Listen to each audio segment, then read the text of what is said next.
I want to share some pretty bizarre symptoms that relate to a B1 deficiency. The biggest thing you need to know about B1 is that it relates to everything nerve. Okay, so that includes the brain. So if there's a B1 deficiency, it can really affect all parts of the nervous system. You see, B1 is necessary to give energy to a very specific cell called the oligodendrocyte. Okay, what the heck is the oligodendrocyte? That is the cell that makes myelin, as in myelin sheath, the coating around the nervous system. And when that coating breaks down, because there's not enough B1, all sorts of things can happen. And that's what I'm going to cover today.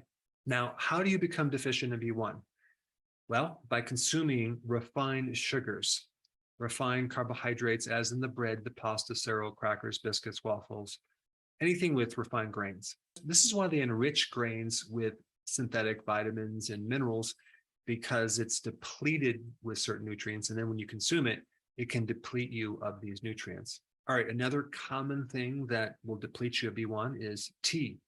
The tannins in tea will deplete you of B1, as well as the tannins in coffee, as well as the caffeine in both. Sulfites in wine, as well as dried fruit, okay, and other things as well.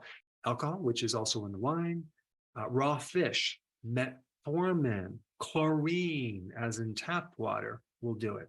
And a lot of medications like antacid, antibiotics, especially Cipro, diuretics, antidepressants like the SSRIs, birth control, seizure medications, Lupron, which is for endometriosis, and conditions that relate to early puberty. And by the way, that drug has a tremendous amount of side effects. And then we have Gardasil and Cervarix, which both, if I'm not mistaken, have been taken off the market, but they both are vaccines for HPV, the human papillomavirus. All right, so let's first talk about the first symptom. And this would be a symptom that's related to the cerebellum, okay? The cerebellum, it's the back part of the brain that if you looked at it, it would look very similar to cauliflower. But when you have a very severe deficiency in B1, you get degeneration in the cerebellum. Now, the cerebellum controls motor function. It controls a certain part of our language. It controls mood and attention. So when you reach out in space to get an object, you're using your cerebellum. When you're walking and you're coordinating all the different muscles, you're using your cerebellum. So when you get a short-circuited problem in the cerebellum, an electrical problem because the myelin is breaking down, you can get Tourette's syndrome. And that is like random vocalization of certain things that a person says, as well as random twitching and random motions that are just not under the person's control. Then you have another problem called ataxia. That is the gait problem. If you're trying to walk heel to toe, you won't be able to do it. You're shuffling, your movements are very erratic, and that is a cerebellum problem. Another problem with the cerebellum, it's obsessive-compulsive disorder. That is a symptom of a major B1 deficiency. So you can see that B1 deficiency can affect a person in different ways, not always the same way. And realize I'm talking about very specific symptoms that are related to the cerebellum, but there are many other symptoms that are related to different parts of your body that have nothing to do with the myelin sheath. Okay, another symptom that's related to a B1 deficiency is attention deficit hyperactivity disorder. Because think about it, we have hyperactivity. This is an excessive motion state with a lack of attention. Both things are controlled by the cerebellum. And then B1 is also needed for the autonomic nervous system.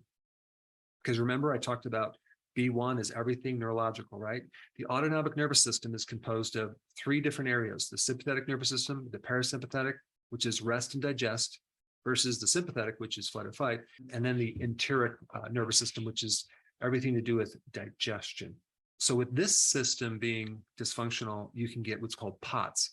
And POTS is a condition where you stand up and you feel dizzy, you're going to collapse. So you have a very difficult time standing up. It's actually a very devastating condition which affects the autonomic nervous system. Now, even MS symptoms, because MS involves the brain as well as myelin sheath, can mimic a B1 deficiency. So people that are sometimes diagnosed with MS really might just have a B1 deficiency. And then we have fibromyalgia symptoms too that can mimic a B1 deficiency because of the relationship between the nerve and the muscle connection. And then we have number 8, which is chronic fatigue syndrome, which also relates to the central nervous system.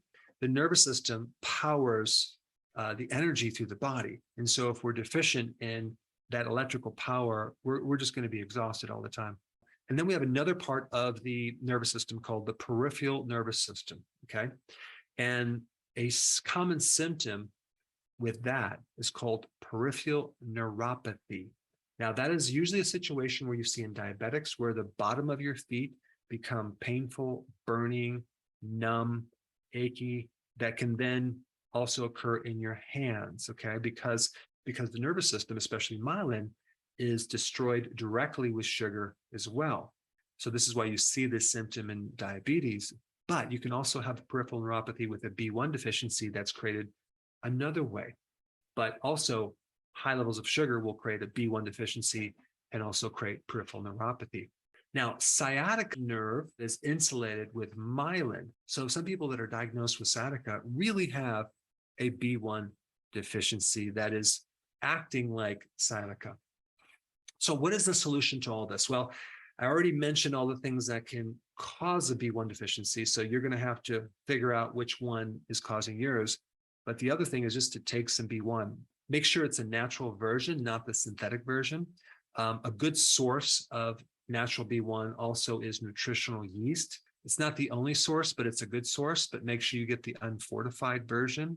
And then if you have a problem that's anything related to the myelin sheath, okay, which is a fat layer, I would recommend, in addition to the natural B1, I would take a fat-soluble B1 vitamin called benfotiamine, and whatever it recommends on the back of the label, I would times that by 4. Take 4 times as much, because if you take the fat-soluble B1 called benfotiamine, it will penetrate the nervous system much better. Now, the next most important video to watch would be my presentation at my summit, my keto summit on B1. Check it out. I put it up right here.